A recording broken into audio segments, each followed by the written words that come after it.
Hello दोस्तों, कैसे हैं आप लोग। दोस्तों, भारत में अनेक ऐसे गांव हैं जिनसे कुछ ना कुछ पौराणिक रहस्य जुड़े हुए हैं। एक ऐसा ही रहस्यमय गांव उत्तराखंड में भी है, जिसे हिंदुस्तान का आखिरी गांव या उत्तराखंड का आखिरी गांव कहा जाता है। यह गांव पवित्र बद्रीनाथ से 4 किलोमीटर की दूरी पर स्थित है, जो चीन की सीमा से सटा हुआ है। इस गाँव का नाता महाभारत काल से भी जुड़ा हुआ है और भगवान गणेश से भी। दोस्तों, मान्यता है कि इसी गाँव से होकर पांडव स्वर्ग गए थे। दोस्तों, इस जगह से जुड़ी ऐसी कई रहस्यमय और रोचक बातें आज मैं आपको बताने जा रहा हूँ। तो दोस्तों, वेलकम टू फैक्ट ट्यूटर। दोस्तों, इस गांव का नाम है माणा, जो करीब 19,000 फीट की ऊंचाई पर स्थित है। कहते हैं कि इस गांव का नाम मणिभद्र देव के नाम पर माणा पड़ा था। पौराणिक मान्यताओं के अनुसार यह भारत का एकमात्र ऐसा गांव है जो धरती पर मौजूद चारों धामों में भी सबसे पवित्र माना जाता है। इस गांव को शाप मुक्त और पाप मुक्त भी माना जाता है।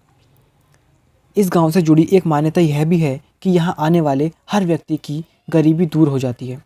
कहते हैं कि इस गांव को भगवान शिव का विशेष आशीर्वाद मिला हुआ है कि जो भी यहाँ आएगा उसकी गरीबी दूर हो जाएगी। ये एक बड़ी वजह है कि यहाँ हर साल बड़ी संख्या में लोग घूमने के लिए आते हैं। दोस्तों, आपको बता दें कि इस गांव में महाभारत काल का बना हुआ एक पुल आज भी मौजूद है, जिसे भीम पुल के नाम से जाना जाता है। कहते हैं कि जब पांडव इस गांव से होते हुए स्वर्ग जा रहे थे, तो उन्होंने यहाँ मौजूद सरस्वती नदी से आगे जाने का रास्ता मांगा था, लेकिन सरस्वती नदी ने मार्ग देने से मना कर दिया। इसके बाद महाबली भीम ने 2 बड़ी बड़ी चट्टानों को उठाकर नदी के ऊपर रख दिया था और अपने लिए रास्ता बनाया था। इसके बाद इस पुल को पार करके पांडवों ने स्वर्ग के लिए प्रस्थान किया था।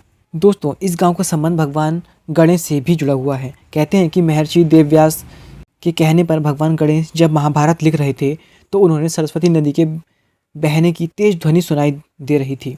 इसलिए उन्होंने देवी सरस्वती से उनके पानी का शोर कम करने को कहा। इसके बावजूद भी जब सरस्वती नदी का शोर कम नहीं हुआ, तो भगवान गणेश ने गुस्से में उन्हें शाप दे दिया, आज के बाद इससे आगे तुम किसी को नहीं दिखोगी।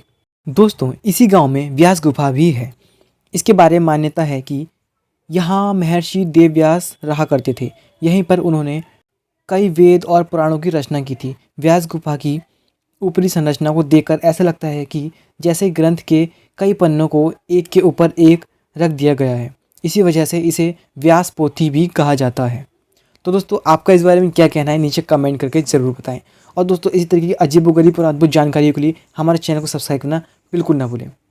तो आज की वीडियो में इतना ही, मिलते हैं नेक्स्ट वीडियो में। Thanks for watching.